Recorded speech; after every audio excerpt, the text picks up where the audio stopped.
Hi again, welcome to this recorded lecture on the review questions for final exam, and this lecture is based on the hypothesis test questions.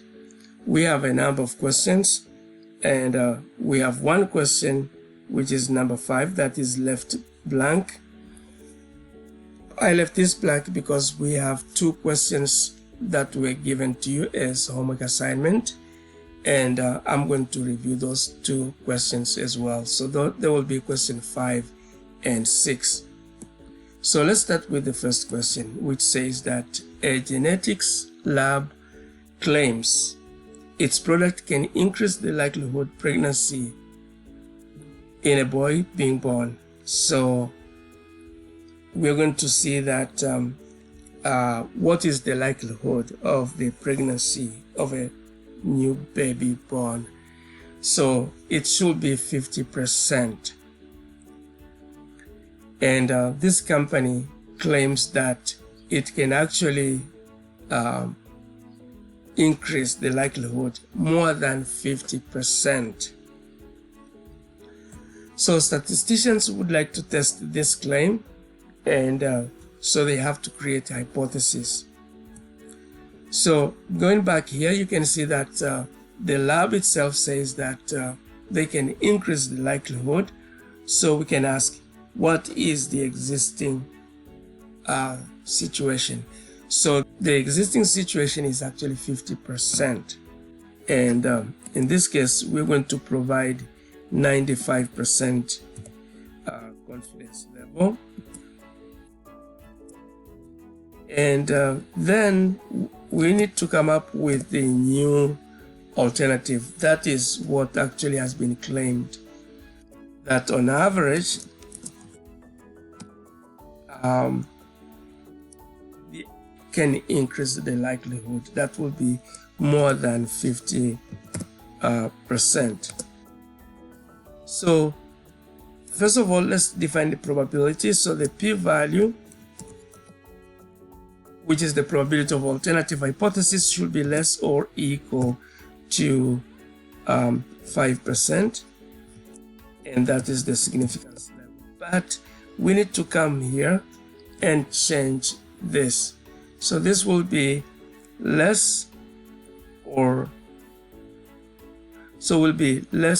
equal because of this sign variable here, which is greater. So the null hypothesis will be less or equal.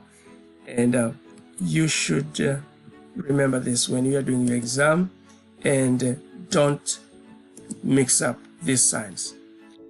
So that's what actually we have here. And so everything was calculated for you. And it says, after conducting the hypothesis test, p-value, which was obtained, was 0.025. And remember, our hypothesis here says that the p-value should be less or equal to 5%.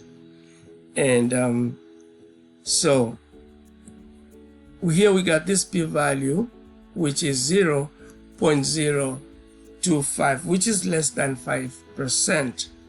So if the significance level is 1, now this question is a little different from what we've been working on. And here we are told that significance level should be 1%.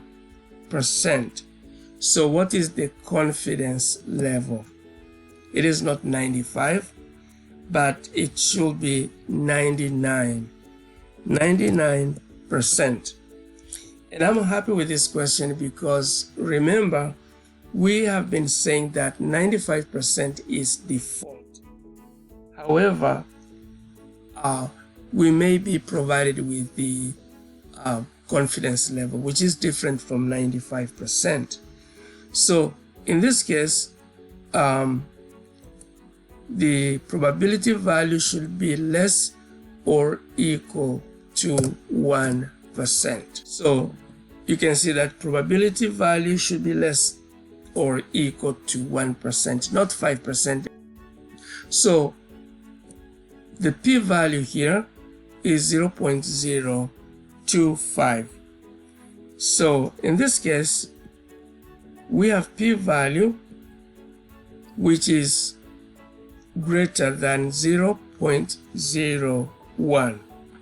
So we can say that since p-value, and this p-value is 0.025, is greater than 0.01 significance level, so we cannot reject the null hypothesis. We fail to reject the null hypothesis.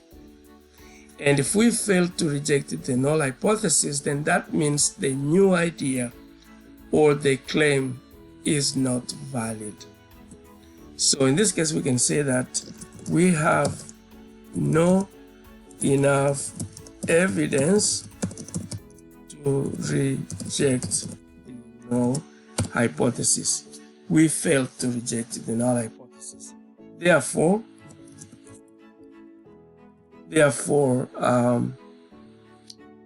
the lab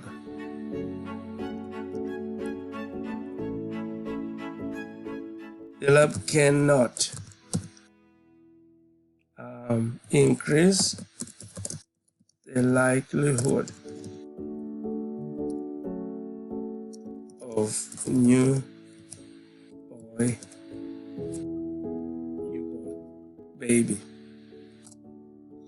So we cannot reject the null hypothesis that says that the percentage is 50 and sometimes below. And this company says they can increase that percentage. But when we do the calculations, we couldn't find probability that will support the alternative hypothesis. And so we can say that we have no enough evidence to reject the null hypothesis. So the lab's claim is not true. Let's look at the second question. Or if this one is not done yet, let's see. We do not reject the null hypothesis. There is no enough evidence to support the lab's stated claim that their procedures improve the chances of a boy being born. That is actually the outcome. Let's look at another question. On a state driver's test, about 40% pass the test on the first try. We want to test if more than 40 pass on the first try. State the null and alternative hypothesis. So this question actually, it's all about stating null and alternative hypothesis. So it's a little tricky because we're going to see how you are able to state the null and alternative hypothesis appropriately. So the null hypothesis here should go with the parameter. And here, this 40 is actually average. And this average equals to 40%. And then we need to provide 95 if we are not given any other confidence level or significance level. So we'll consider 95% confidence level. And the alternative hypothesis will be that average. So we're going to look at this question. It says we want to test if more than 40. So more than 40 will be greater than 40%. So we should go back here and change this and say less or equal to 5. Less or equal to 40. Remember, in the file which we went through in class has the requirements on how we should write these signs. So here we need to provide probability values. Probability value. So the probability value should be less or equal to 5% significance level.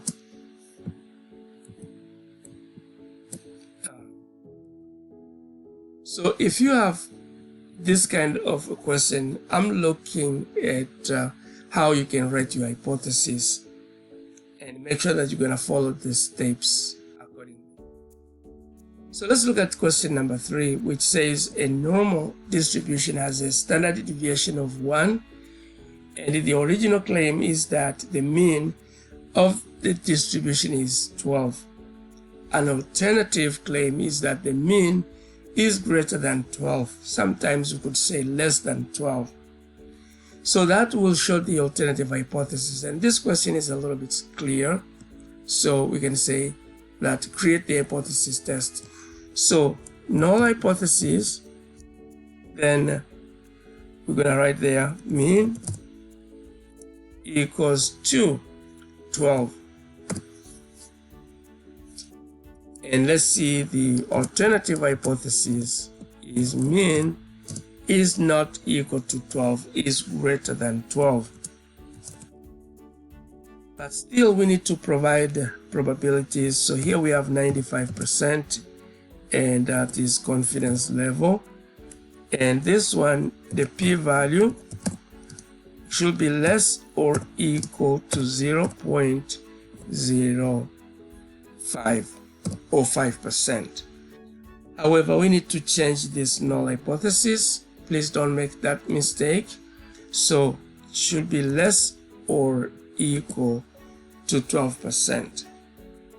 Now the second question says in a sample of 36. So now here we have n. N is 36. So our sample mean is 12.5. We need standard deviation. Where's the standard deviation? Here it says a normal distribution has a standard deviation. So this is the standard deviation of a population. So it is 1. I was looking for that. So the standard deviation of population is how much? Is 1. So we are supposed to calculate the p-value. So to get the p-value, we should start by calculating z-value or z-score. And how do we calculate z-score? So the formula for z-score, if you can remember, is average. So let's see. Average of the sample or sample mean. Let me write it, sample mean minus hypothesized let's close brackets, divide by standard deviation, divided by the square root of n. So that's the formula to find z-score, to calculate z-score from what we have. So here we have n, we have standard deviation of population, we have hypothesized mean, which is 12, and therefore we can put equal sign. Sample mean is 12.5 minus hypothesized mean, which is 12. Let me just type 12, close the brackets, and then we're going to divide by, let me put bracket, so standard deviation, which is 1, and this standard deviation is we're going to divide this with the square root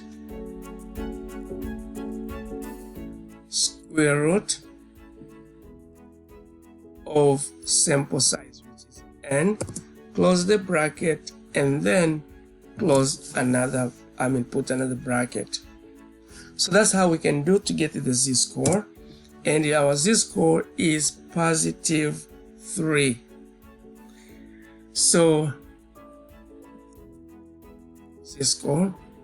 Well, z-score is positive 3. So we can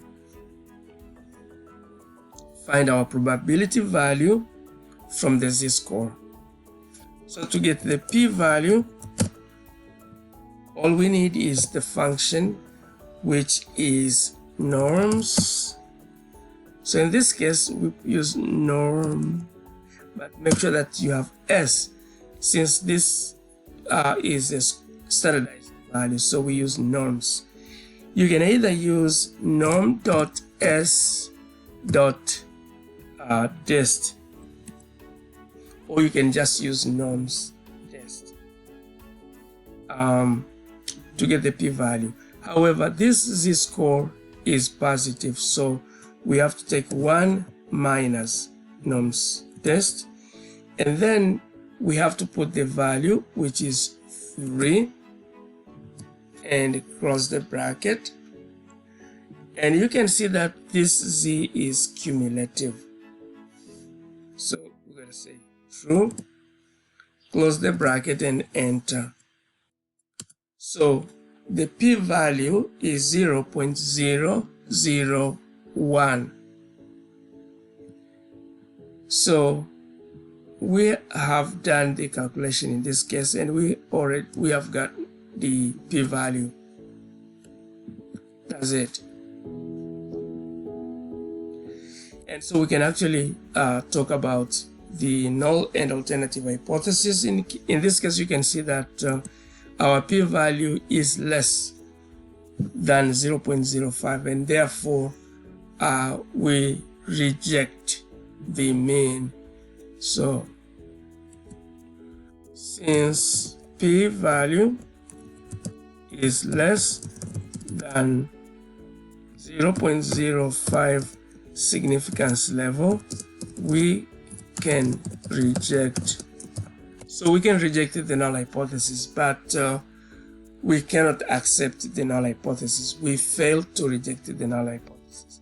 So in this case, we can reject the null hypothesis, and therefore we go with the mean, which is greater than 12. Let's look at question number 4.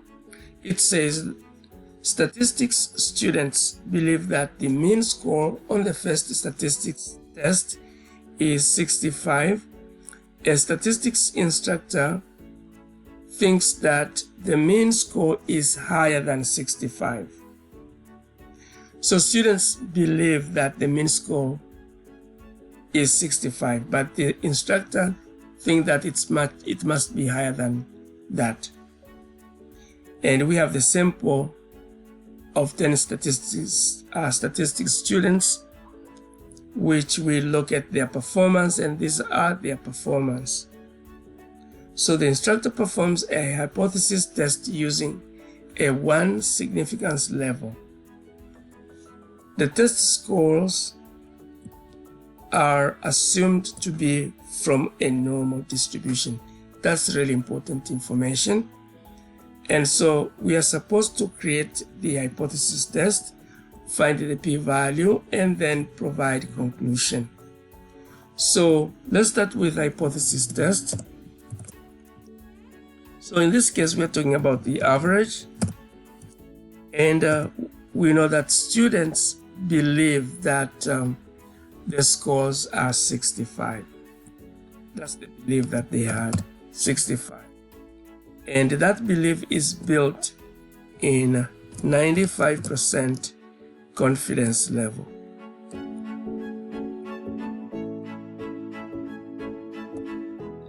However, we have alternative explanation of what students believe. And it is like average is greater than 65. And it has to be proved by a probability value which is less or equal to significance level, which is 5%.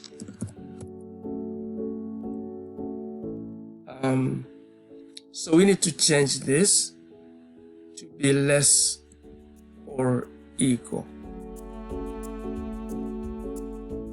Remember, these sign variables are very important. So we need to find this p-value.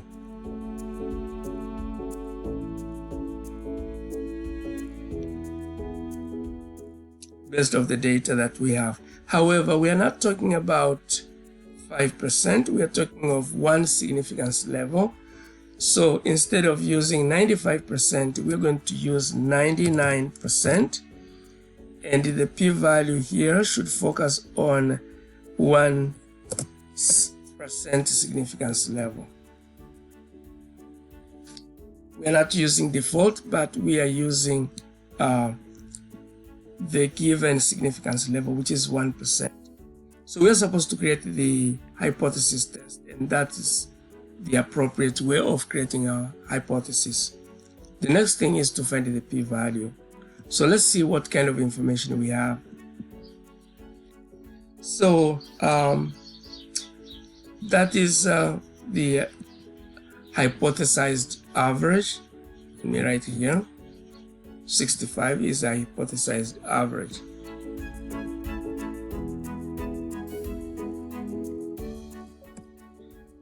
The hypothesized average is 65. So let's see sample average. To find sample average, that one is not given, so we have to calculate. So we have these values: 65, 65, 67. Let me copy them.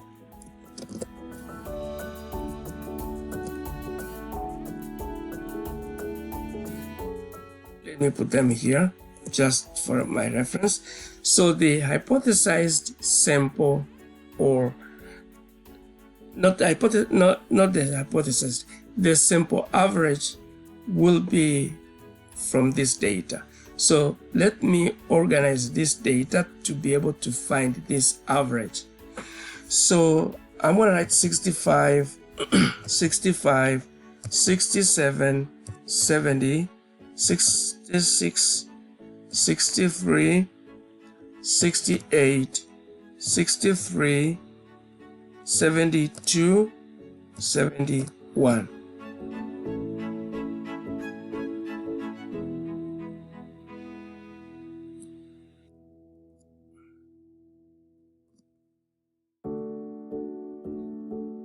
Okay. Let me move this down a little.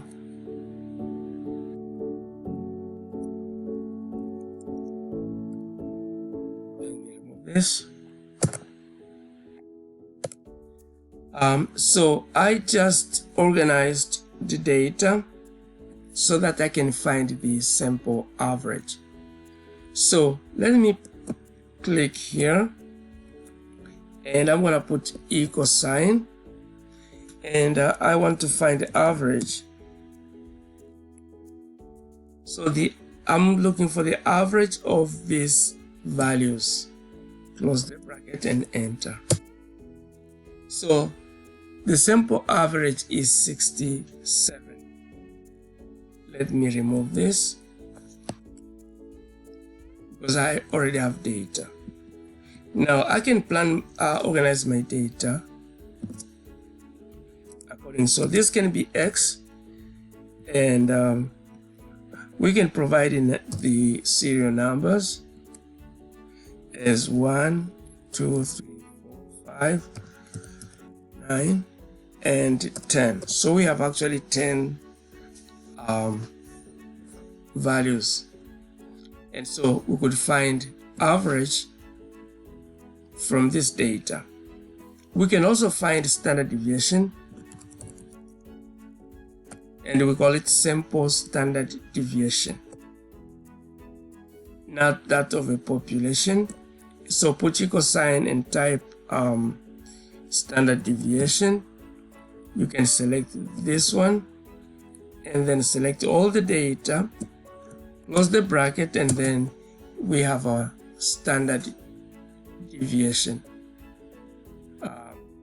you want, you can bring this to 2 decimal points.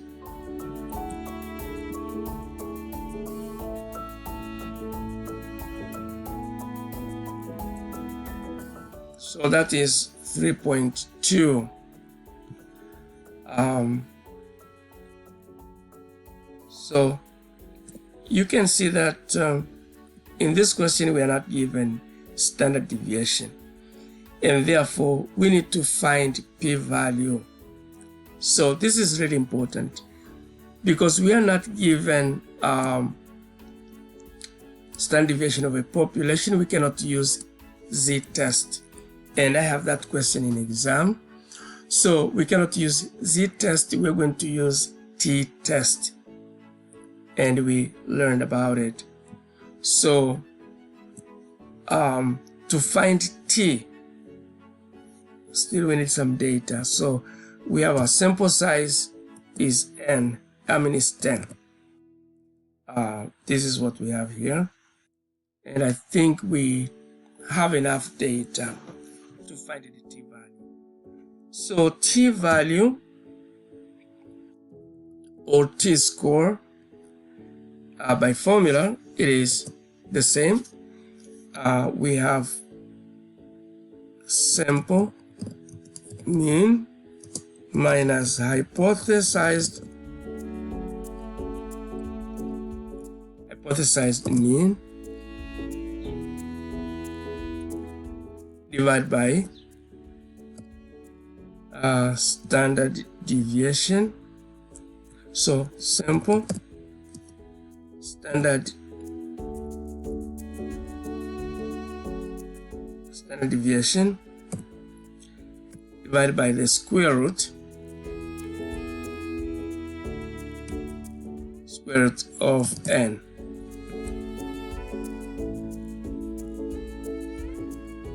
So let me remove these values here.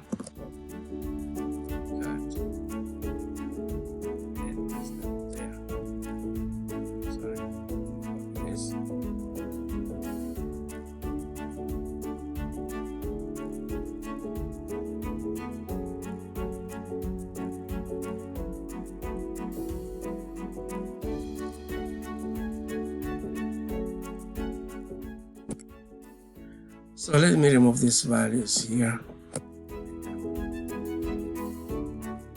And so let me find sample average very quickly again. So average will be from these values, close the bracket, and we have our average and standard deviation. So standard deviation of these values, close the bracket and enter. So we have here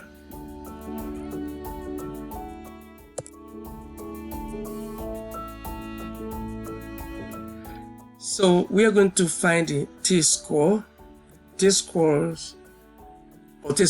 or t-value. The formula is sample average minus hypothesized average, close the bracket, and that will be divided by a standard deviation divided by the square root of n. So that is the formula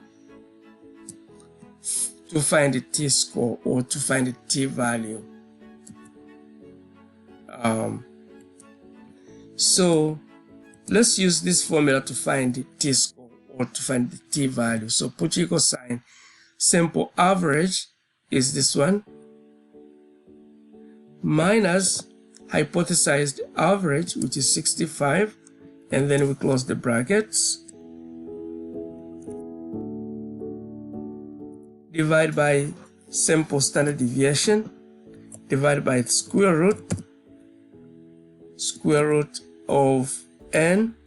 N is 10. Close the bracket, another bracket, put the bracket here, and that's also, we can now enter So our t-value is 1.98. Now, since we have t-score, we can find the p-value. So p-value can be obtained as follows. Put equal sign, and we can find p-value when t-score is known, and we're going to use t-dist. So either we can use t.dist, and we can use t-dist when we have two tail, and t-dist when we are talking about the right tail. Or we can say t-dist, and t-dist will consider the degrees of freedom in this case, and you can mention the number of tails. So either you can use t.dist or just the t-dist. So what is x? X is the t-score. You should know that when t-score is negative, you cannot find the p-value, so you have to make it absolute. Remember about that.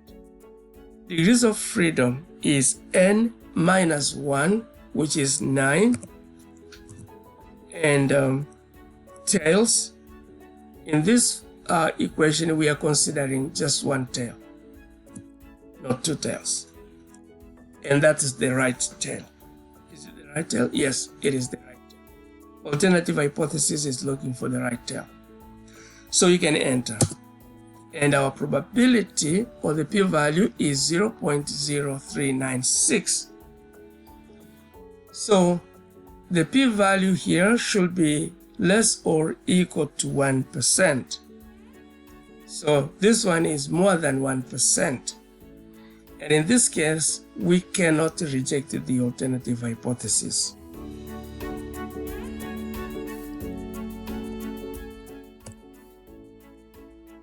We cannot reject the null hypothesis. And if we cannot reject the null hypothesis, then that means students are correct. The instructor has not enough evidence to prove that what students believe is not correct.